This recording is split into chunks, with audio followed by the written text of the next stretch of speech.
Hello, I'm Ajahn Sona, and this is the live stream from Birken Forest Monastery. Welcome. So let us begin with the first question, Pia. Ajahn, our first question states, when encountering aging and sickness, how does one skillfully ask others for help? Well, I don't think a lot of skill is required. What's required is that a person not feel guilty or burdensome for asking for help, because this is actually a gift for others. When you're sick, when you need help, others get a chance to practice generosity, kindness, compassion, and skill in sharing. And so others need opportunities for practice. So as I'm sure you found in your life, that we don't always consider it a burden, we quite often welcome the opportunity to help others. It's quite a restorative and enlivening act in life. And so think of it that way, that you're going to allow others to make some merit, some positive energy, and that people's lives are enhanced by helping others. This is the function of why monks go on alms round, and why monks have to remain dependent for their physical requirements on lay people. Monks, bhikkhus, the sangha, the large monastic sangha, could go off and become farmers and hermits and never see anybody again. But the Buddha disallowed that. He said, no, you must remain completely dependent on the lay people every single day of your life for food. And the food that you get cannot be stored, kept, or bought, or even cooked by yourself. It must be offered by lay people, and it has to be offered between dawn and noon, and eaten before noon. So you can't keep it, and you need to then virtually have contact with a layperson every single day if you want to eat. You do have the option of not eating. That won't last long. And you are also dependent on the lay community for medicine and clothes, like robes and so forth, and also shelter. And the Buddha makes it that way, as he calls it, that the Bhikkhu Sangha is a matchless field of merit for the world. Because when everybody is taking care of themselves and not taking care of everybody else, things go downhill. It's only when you have an opportunity to, take care of people, including absolute strangers, that something beautiful arises in the world. A profound, enlarged experience of loving kindness arises in the world, because it's one thing to take care of your immediate relatives, but it's another thing to take care of a stranger. And that is a different level of the game of compassion and loving kindness. It is now the universal level. And you see, of course, that humans get great joy and warmth out of even taking care of animals. So animals don't have hospitals and things like that. And if other animals or humans don't take care of them, they just die. So there are humans who get great joy and great rewards out of taking care of strangers, of the poor, of animals, of the old, and anybody who's sick, including children who don't know what to do. They get sick, but they don't know what to do. So people see that they're sick and they take care of them, etc. So everybody is in the same boat. The Buddha himself was sick on various occasions, and monks attended to him.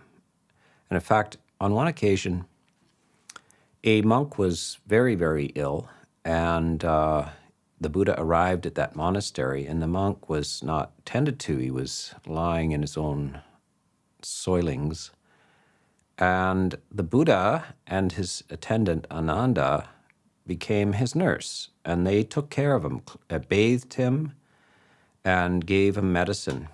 And then he said to the monks, after this, your obligation is to take care of sick monks. Whoever takes care of a sick monk takes care of the Buddha. So we can also say this to people in general, that when you take care of a person, you're also taking care of whatever is highest in your spectrum of respect. You're also taking care of the Buddha. So you as a sick person, you are a gift to others as well, not just a burden to others, but also a gift to others to develop these higher emotions. So don't hesitate to ask and to give people the opportunity. If people don't understand that they're being given an opportunity for the higher states of the emotions, the higher mind, that's fine. That's not your job to teach them that, but some will understand that. Okay, next question. Our next question is from the live feed. It's from Alex in Spain. Dear Ajahn, what commentaries, books, and monk biographies do you recommend to progress in and get inspired for the practice of metta? Well, metta. I recommend that you watch my YouTube videos and that you read my book, which is called Bloom, and Teachings of Serenity and Love. And especially the last half of the book is almost all on metta, loving kindness. And so if that's the print version of it, that book has also been narrated by Bodhipala, one of our stewards in the monastery, very nicely. So it's freely available on the YouTube channel and on podcasts. And I have gone to a lot of trouble to explain the core suttas by the Buddha on loving kindness. So I gave a 10-day retreat recently on metta, in which I went through, I think 8 of the talks were on the Metta Sutta, which is the core foundational sutta. And then another couple of talks on another sutta called the 11 Benefits of Loving Kindness. And so you should listen to those many times, because they're full examinations and explorations of metta. If you really listen to those and other talks, so I probably have 20 or more, 25 talks on metta on the YouTube channel. It's freely available. And I gave those talks because I obviously didn't think it was fully covered yet. So it's covered in the way I have understood it after decades of listening to talks, being in monasteries, reading books and the suttas, and practicing myself. So this is the distillation of long practice and long reflection and the cultivation of this divine emotion on my own part, and also in discussions with others. So I won't go through some encyclopedia of books on metta, but I will recommend that you watch those, and you will have a substantial knowledge of the basic teachings of metta. In fact, not just the basics, but a lot of the details and intricacies of metta practice. Our next question is from Mert in Melbourne, Australia. What is rebirthed? I am having a hard time consolidating the teachings on rebirth and those of anatta or emptiness. What is born again 7 times for a sotapanna? What becomes a hungry ghost? Is that my essential nature? Does it continue? Well, this is a frequently asked question, and it tells us something. When people are puzzled by this idea it tells you what the world, generally in the world, how we think about a person. We think about them as a sustained kind of essential personality which travels through time.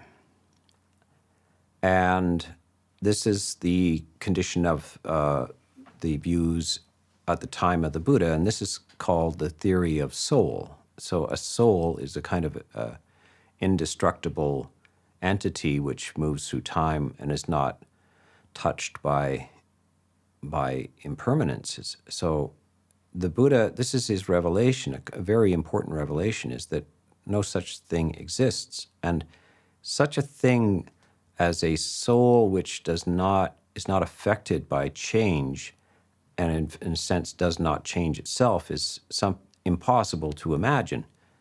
And because it couldn't be conscious, it couldn't feel, it couldn't think. All of these things are processes. So the Buddha had a revelation that there is no such thing as an entity, a solid entity that travels through time or jumps out of one body and into another. So what do we end up with? Is it just, do we perish at death? So this is now another common philosophy that was around and is around today. It's probably, in at least the scientific circles, the most common explanation is that the human is a process of body and mind, and which ceases at death. So if you don't have this immortal soul, then you must just cease. So these are the two wrong ideas that the Buddha corrected. He said, neither of those are the case. It is the case, though, that all that you are, which is called the 5 khandhas, or 5 aggregates, all of them are flowing processes. And in the midst of them, none of them are a sort of an atomic monad that is indestructible and doesn't change. But that does not mean that you cease at death. And so it's very easy to understand.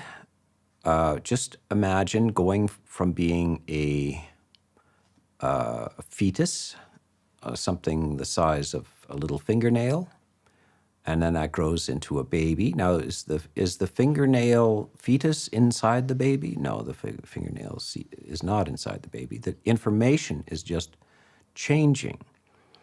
The information in our body, the DNA and the structures of our body, are continuously flowing and changing. A child does not become a teenager. There is a child, and then there's a teenager. There's not a child inside a teenager. You understand. So an oak seed does not become an oak tree. There is a process. There is a continuous flow of materiality in and through the seed, and all that the seed is also changing and flowing. So a human is like that. You are not something like a multi-layered being with a 3-year-old and a 4-year-old and a 5-year-old and a 6-year-old and a 7-year-old inside you. All of those things are just flowing, transient information processes. And there's no reason why at the end of this life the body drops away, but some of the information that is developed in this life is also goes on and finds a new material matrix to continue. So the mind just keeps flowing. The feelings and perceptions and consciousness keep flowing. They just flow out of one body into another. So you take a pitcher of water and you pour it into a glass, or you take a glass of water and pour it into another glass. So that's what's happening, is there's no self or identity in there. Endless change takes place. You're not the same person you were yesterday. So the process goes on. It's not there is no essence. So this is something we have to get our minds around. It's a process. There is no essence. There is no essential identity, no essential self. Mercifully. So you can change, you can flow anywhere. You can become anything in this universe. Everything is transformable and subject to change. These changes are lawful. There's understanding processes which are not just random or chaotic.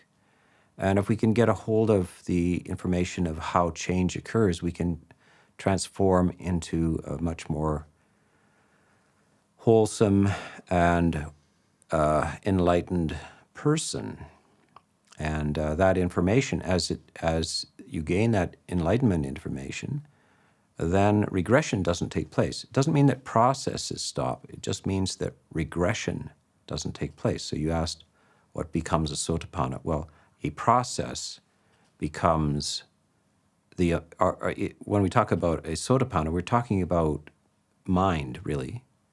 And this is a universal process of mind. There are no personal minds. There's only universal minds. And these, when the dawn and the light arises in those minds, it does not regress. It progresses, inevitably progresses. So that's good. Well, of course, all monks have to answer this question many, many times. What is it that's reborn? So rebirth might be the wrong word for this, but it's a continuous streaming flow of processes. That's all. Our next question is from the live feed from Brad. Hello, Ajahn. I hear you frequently express how becoming aware of phenomena from a point of non-reactivity is not enough, especially in regards to the hindrances. However, I have found, especially when concentration is good, that the mere ability to be aware and not react is enough for emotions like anxiety to dissipate. It seems oftentimes the mere recognition is enough. Would you agree? No, I would not. I think you have a basic confusion about what I say. And I think half the world has 90% of the world has a basic confusion. When you are not you are not a detached observer observing a hindrance. So you're not detached and angry at the same time. You're not a mere observer of your own anger. You are angry. Part of you knows you're angry, but that's not good enough. That is not detached observation. So this is where the confusion happens. It's confused language. So you can be detached from a pain in your knee, or you stub your toe and your toe is throbbing. Yes, you can be detached. And by the way, what does detached mean? It just means that you're not reacting to that painful feeling. But that's a bodily feeling. That's not an emotional feeling. An emotional feeling is a very different thing. That means when you have an emotional feeling that's painful or problematic, like anger or greed, agitation, sadness, depression, sloth, heaviness, or difficult doubts, these are called the 5 hindrances. They are intrinsically a reaction. You're not detached. You are reacting. And they have an accompanying feeling tone to them. They are nothing like being detached or an observer of a physical feeling. You are not observing and detached. A psychiatrist or, say, a monk who's in the same room with you and you're angry, they can be observing you with detachment. They might observe you with loving kindness. But you're not, you are attached. So the definition of attached is the 5 hindrances. You are attached. That is what an attachment is. Anger is an attachment. Greed is an attachment. So you're not both detached and attached at the same time. You're attached. So this is the confusion that people have. And the solution to that attachment is not mere observation, because you are not merely observing. You are actually creating volitionally that anger.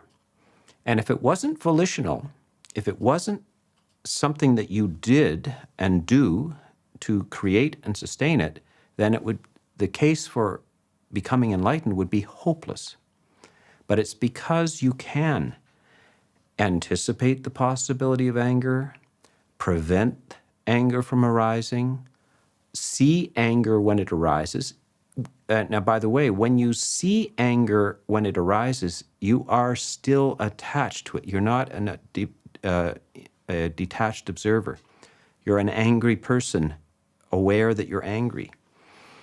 And your duty at that time is to interrupt, replace, remove that emotion, not to simply watch it. But the first obligation is to know that you're angry. So that's the baby step. That's the first beginner baby step. I'm angry. That's not enough. The anger is there. Now, if the moment you are aware that you're angry, it goes away, fine. That's enough. But for most people, it isn't. So then they have to say, now what? Well, I know I'm angry, but I'm still angry. So then there are other strategies which must be employed to overcome and remove that anger. And that has to be done with great concern and attention. But the attention itself is not the thing that removes the anger. There's lots of people who can tell you perfectly lucidly that they're angry.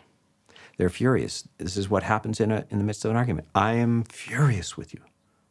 Well, that person knows they're furious. Does the fury go away when they notice? No, it doesn't. There's nothing that is inherent in observation that removes negative emotions.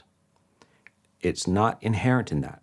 And that is not what is meant by right mindfulness. That is what there's a whole industry called mindfulness.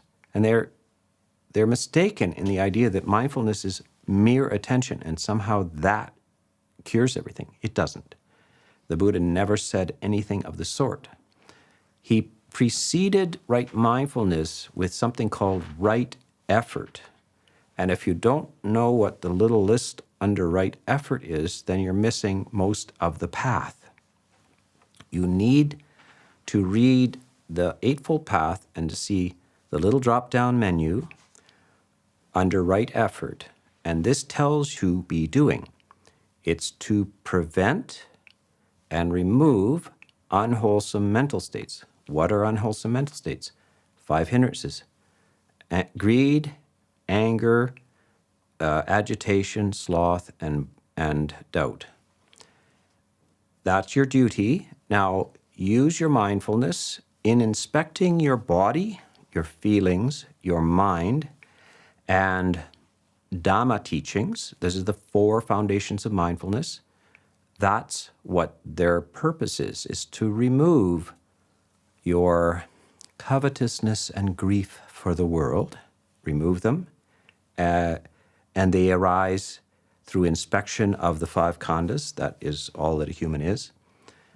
And if it is successful, then right concentration will arise.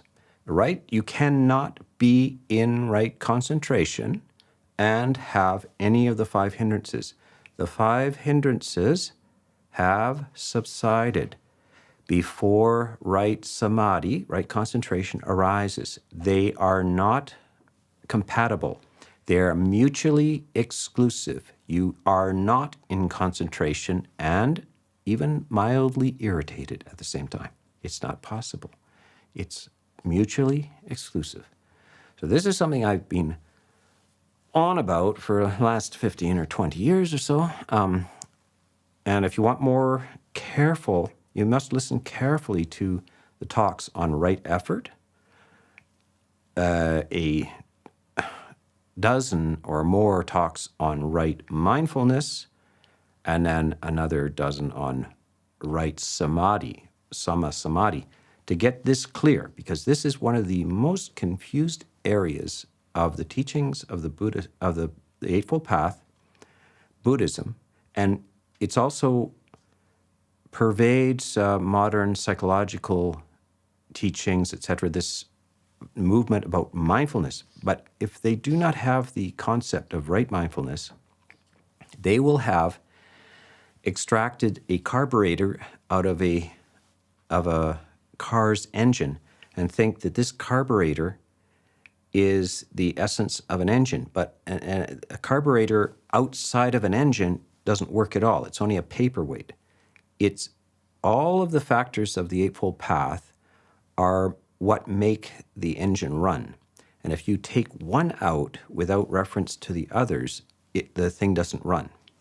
The carburetor by itself is just a paperweight. Attention by itself is just a paperweight. It's not functioning. So this is very, very, very important.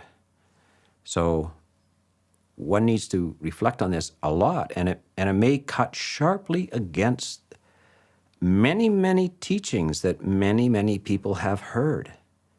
They have heard that there are kind of things floating across your mind like clouds. Just watch them. Just don't interfere. Just watch the rising and passing of thought process and so forth. No, no, no. Okay, next question. Our next question is from Stefan in Tilburg, the Netherlands. Dear Ajahn, I have this tendency to be overwhelmed in crowded places. I've noticed that since COVID, this tendency became stronger, and my fight or flight mode is triggered more rapidly. To reduce this, should I expose myself more to crowds more often? Or should I meditate more? As you've mentioned, this resolves restlessness. Or perhaps both. Well, I think that you might start, instead of going out into a crowd, the first thing you do is you become very calm and relaxed in the safety of your own home. So you're feeling very at ease and well. And then you imagine stepping out into the street. And you imagine there's only one person in the street, and it's a friend of yours. So you feel relaxed. There's my friend. So you walk up to your friend and say hello, and then you walk on. And then there's a few more people who you recognize, but you don't know well, and but they're no threat to you. They're polite and kind and so forth. So this is what you do, these mental exercises first. You rehearse in your mind many, many times, and you rehearse being calm in the midst of this. Because that's what people do when they have phobias like this. When they bring this to mind, they bring it with panic and fear to mind. And they rehearse in the wrong way, and they rehearse many, many, many, many, many times in the wrong way. So what we have to do is say, well, I'm rehearsing my phobia, my fear. I have to rehearse not being phobic, not being fearful of these situations. I need to imagine myself being very calm and holding that calm emotion. And I rehearse it many times. Before I try it in real life, I rehearse it many times in my mind. But I want to rehearse the right feeling in the midst of people. That's what I want to rehearse. So, and as soon as you start to feel panicky or anything in terms of your mindset, when your imaginary stage that you're rehearsing, you withdraw, let it go, come back to the safety of your place and get into a nice calm mood again, and then start again. So rehearse 100 times or 1,000 times, but rehearse in a nice controlled situation. And then you will see that you feel confident, you know what to do. You've rehearsed many, many times how to think and feel about people. And that's how to do it. And then you can take it out into the street and see how well it helps you. Our next question is from Trevor in Bluefield, West Virginia, United States. Is the notion that, quote, everything is mind a Mahayana view? Is belief in an underlying objective reality a useful distinction for practice? Or is this one of those questions that the Buddha might have thought better left unanswered? Well, that is a whole school of Buddhism called consciousness only.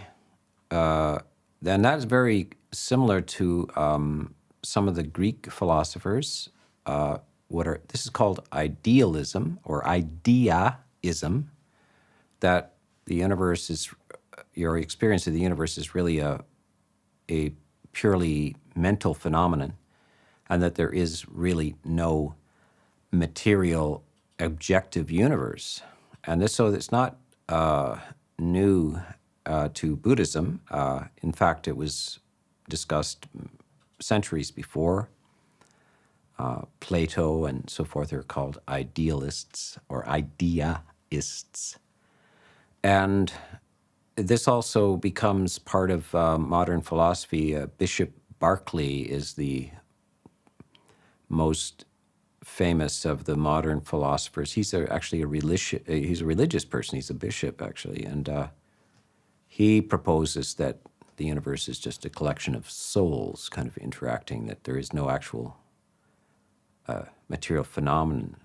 That's an illusion. So this idea is quite common in philosophy. I don't see the Buddha holding that particularly. When it comes down to, he's not actually a philosopher. The Buddha starts with a statement. He says the statement, the highest value, the most important thing is that there is suffering and that there is a solution to this suffering. And you don't have to know whether the universe is just a mind-made phenomenon or a material mind-body phenomena, etc. You don't have to know this. You just have to know, you set your aim on that there is suffering and it can be alleviated. So he's a very pragmatic philosopher. He's not actually interested in ideas that do not lead to the end of suffering. So some other ideas that he very clearly sets aside, he says, don't waste your time trying to figure out whether the universe is infinite in space or finite in space. Don't waste your time trying to figure out whether the universe is beginningless or has a beginning. These are things that you should set aside as not conducive to the solution to this question of how to free yourself from suffering. And so various unresolvable arguments. So the idea of that you may be, how do you know you're not dreaming all of this and that nothing really exists except your mind? You will talk about that forever and never find out. But you're wasting your time. You could be using it to come to the end of suffering. So the Buddha is a very practical man. He says, I'm not going to tell you, I'm not going to give you overwhelming arguments for why you should drop this. I'm telling you, you can waste your life thinking about things like that. But I'm offering you a way out of suffering. Now you take it or leave it, but I'm not going to waste my time arguing these things, because actually logic cannot make a compelling case, a case that absolutely compels you to decide or believe one way or the other.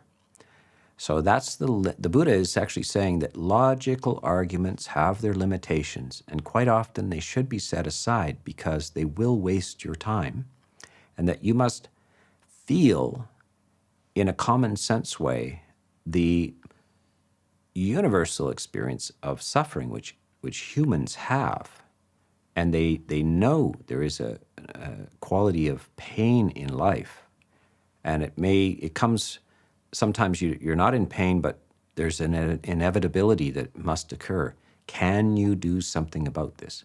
So that's what the Buddha is really skirting around, many of those philosophical issues that have never been resolved and are not resolved to this day, but do not contribute to the relief of suffering. So that's how he would have answered that question. Our next question is from Ariel in the United States from the live feed. What is a good goal to aspire to? I love to sing, hopefully make a career out of it. Many say I should go further for money and fame, but I don't sing to gain material or status. So what is the core goal I should aspire to in the aspect of the Dhamma and in lay life? Well, I think that you need to put livelihood and the arts in their place, and they have a function in the world, but people often overvalue them. Artists are quite often become heroes to people, and people imagine everybody wants to be a rock star, opera singer, something like that, because it's a beautiful thing, etc. But that is not the highest value in life. It's okay to do those things, and if you have talent and develop it, so forth, it's fine. But please keep it in its place, because it can be a great cause of suffering. The devotion to the art and the ego that comes with it and the identification. So artists tend to identify as artists, like musicians. When you ask them who they are, they don't tell you they're a waiter. Although that's what they're like. They are waiting tables, but they say they're a musician. And they're supporting themselves by being a waiter, but they identify as a musician. But a waiter that's not a musician says, I'm a waiter. But a musician who's a waiter says they're a musician. So this is where suffering arises. When you identify yourself as a musician, a singer, a talented person, a creator, something like this, then you're going to suffer. So you should put that down as a mere possibility of livelihood and hold your spiritual values as the highest.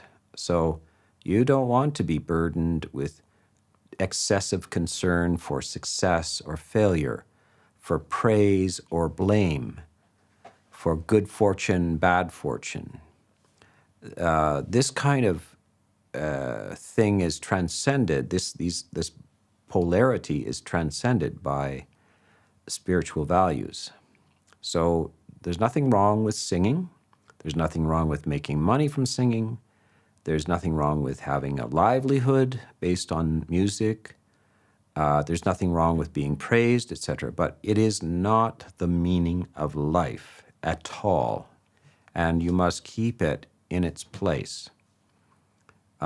It's merely a talent, a craft, a skill, an art, and it needs to be put in its place.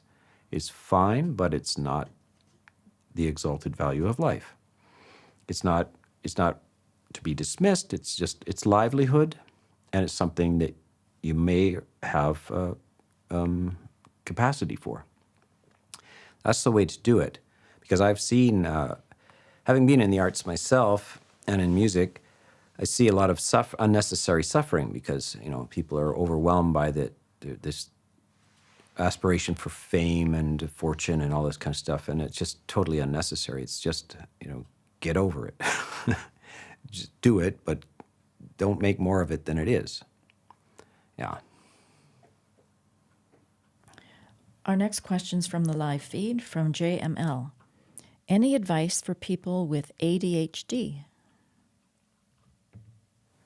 Yeah, I think that a complete devotion to a spiritual practice and the constant practice of meditation is the best cure for ADHD, and including, like, sometimes the roots of ADHD are actually trauma, early childhood trauma, etc. So that's one of the reasons why the mind won't focus, is that it's been it's been damaged in some way. You feel emotional damage. And so metta, the practice of loving kindness, is one way of undoing that damage. To feel safe and to feel comfortable in the present is something that one cultivates. And then with that, you're able to sustain attention in the present, because the present is now comfortable. When with trauma, it's not comfortable, so the mind is looking for a way out. It can't sustain attention in the present because it's not a comfortable place to be. So this is a whole life practice, and to some degree, everybody, even normal, quite high-functioning people, will discover how short their attention span really is if they're asked to try to meditate, say, on the breath. So people who can are a concert violinist or a neurosurgeon or a physicist or something, might think that they have great attention, and they do when they're doing their particular practice. But if I ask them to just watch their breath as it comes in and out of their nose, they will suddenly find themselves unable to do it.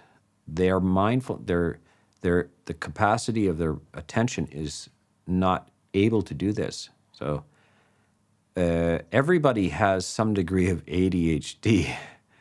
They just don't know it. And the cure for it is practice, sustained practice on low sensory experiences, such as just experience of breathing, because it's not intrinsically interesting, it's neutral. And can you sustain your attention on a neutral experience? By the way, most of life is a neutral experience. It's not exciting, not intense, not interesting. And are you going to wait only for the moments that are interesting, that can catch your attention? Or would you prefer to have your whole ordinary life be interesting? So it is attention itself which makes life interesting. And interest is something that you generate. It's not in the world. It's you become interested in the ordinary experience of simply being alive. And that's the cure for most of the human population is a form of ADHD. They are actually very restless, very disturbed when they don't have proper stimulation, and they can't get enough of it. And the more stimulation you get, the weaker your attention becomes. So this is something that everybody has to deal with if they hope to be truly, sustainably happy. Our next question is from Anonymous in Oregon, United States. When dealing with chronic pain during meditation, or in my case now, neuropathy, a side effect of chemotherapy, how does one focus during meditation without becoming, quote, absorbed in pain? Yes, there are two things. One is truly, which is a kind of a type of meditation where you focus on pain itself, and then if you can, and it catches your attention. If you get deeply enough into it, it kind of breaks up and vanishes. But it's a hard way to do it. Primarily, your attention should be directed away from the pain, and if you're truly absorbed in something, the whole body's feeling mechanism tends to become neutral.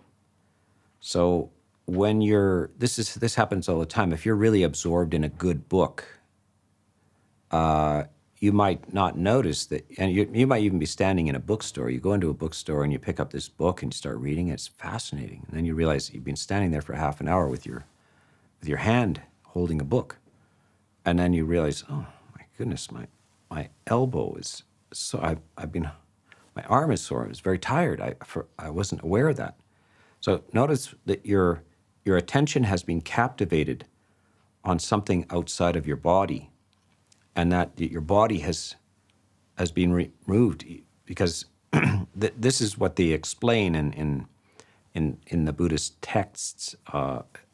careful observation of the mind, that the consciousness is like you're actually not aware of both of sight and sound at the same time. So you're looking at my face and hearing my voice. And that's, of course, you're listening to it as a podcast, but you're watching me and hearing me, and you think that's happening at the same time, but apparently your consciousness is flickering back and forth between sight and sound, sight and sound.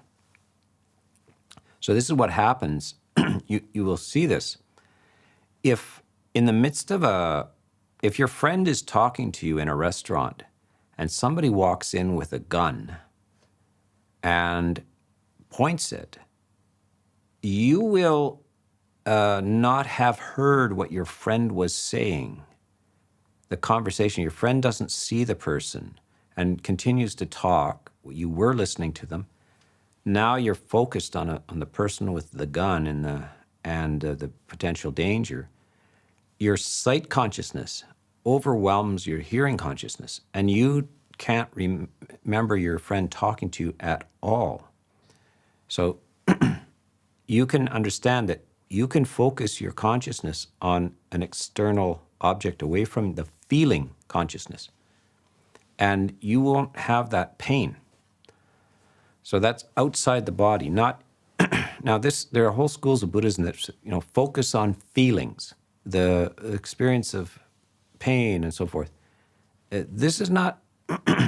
This is not intrinsically the advice that the Buddha gives.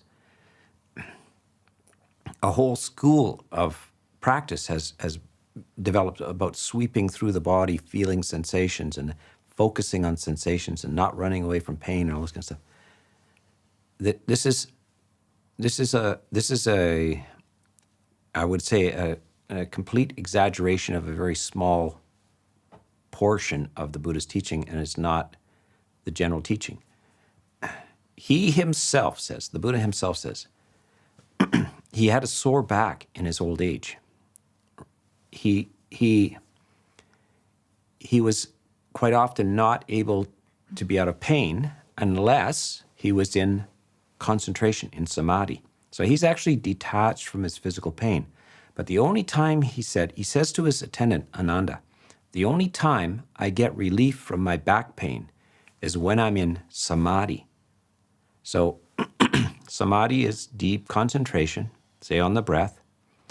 And when he does that, the pain in his back is gone. So there's an example of the Buddha himself. He's not exploring his pain. He is, when he's having to operate in normal consciousness, pain intrudes into his field. And he deals with it. He has to deal with it. But he can get away from it through samadhi. So this is the type of, if you want relief from the pain, and I agree that you should have relief from the pain, find external focuses or something like the breath or loving kindness to help you reduce that pain. Yeah. Ajahn, our next question is from the live stream. It's combined of two questions that are quite similar, from Starscream and from Jordan. How do I deepen my concentration? I have trouble staying still. I have virtually no concentration. Right. Well, you can't possibly hope for. It's like asking, how do I play on stage at Carnegie Hall? I'd like to play the cello at Carnegie Hall. And it seems like when I try, it just doesn't come out very nice at all. Right? So there's an old joke in monks musicians. How do you get to Carnegie Hall? By practicing. It's not by a map to Carnegie Hall. There's nothing magic about Carnegie Hall. You can get up there on stage and just make a mess of it. So how do I concentrate? Is like asking, how do I get to Carnegie Hall? Well, you practice. And it's the preliminaries to concentration. So there are a whole series of preliminaries that you do which result in concentration. So concentration is actually a result not something that you just manifest, but something that is the result of this, of skillful living, of skillful thinking, skillful speaking, and skillful behavior. And when you have that, how will you know that your life is skillful? Because you will be able to concentrate. So this is how you know. So this is, be frustrated by the fact that you can't concentrate. Go back and ask, how do you get to concentration? And there's many instructions on this. And if you want to listen to some of this, it's called the Eightfold Path. And I have many talks on my YouTube channel on the Eightfold Path and the whole process towards this eighth factor. The last factor of the Eightfold Path is samadhi, or concentration. And it's absolutely a beautiful experience. But there are 7 factors before that. So you can't skip over the 7 and just have the 8th. You need to go through all the 7 and for it to blossom in the 8th. Yeah. Our next question's from the live feed from Kent. Dear Ajahn, I understand that when the Buddha spoke about kamma, i.e. action, he meant not just action, but volitional action. When it comes to mental kamma, do all our thoughts bear kamma? Or is it only more volitional kinds of thinking, as in extended trains of discursive thought? Well, the thought and the emotion connected to the thought is the volition requires emotion. So mere drifting thoughts sometimes just are neutral. They have no substance, they have no emotional substance to them, so they are quite neutral in their results. But thoughts that are rooted in anger have a negative result. But if that thought remains just an internal thought and doesn't issue in speech or action, it has a different result than if you spoke in anger or acted in anger. So if you just have angry thoughts, it does have a fruition. It does have a negative result, but it is different than if you spoke those thoughts out loud or acted out those thoughts. Each one will have a consequence in line with thought, speech, and action, and depending on the emotion. So if the emotional root of your thoughts is greed, desire, and if it's rooted in agitation or sloth, heaviness, depression, each one of those will have different results. And different results whether you just think about it, speak about it, or act on it. Next question is from Norma in Oakland Park, Florida. How to deal with a loved one who's difficult throughout life and even more difficult and toxic as she declines with addictions, dementia, along with limited personal mobility, but a lot of irritability? Well, you might look for some relief from the situation yourself, and also people tend to ask me, how do you fix a person like that? And I say, what makes you think you can fix a person like that? There's a lot of people in this life that are not going to be fixed. So the question, how do you fix it, is a question from a movie where everybody who's all messed up always gets fixed in the end. Novels are like this and stories are like this, but in reality, lots of people die without getting fixed. How should you feel about that? Well, you didn't create the situation. You're not in charge of the situation, and you can't.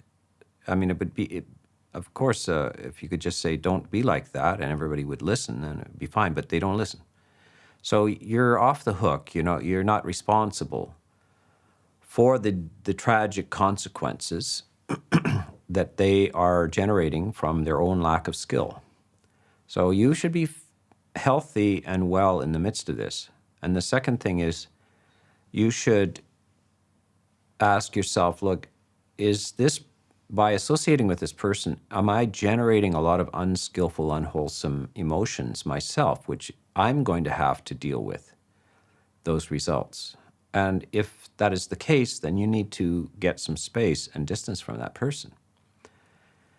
And, hopefully you can recommend somebody else to help them, etc. But you can't keep putting yourself in a situation that causes you to generate a lot of unwholesome feelings.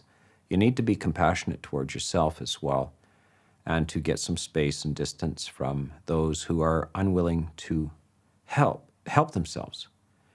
It's very different when you have a person who just doesn't know any better, but is willing to try, and then a person who is not willing to try. So that person who's not willing to try is a fool. And the person who's willing to try is something worth investing in. So you need there's some compassion for yourself and some wisdom for yourself to deal with the situation without guilt or naive expectations.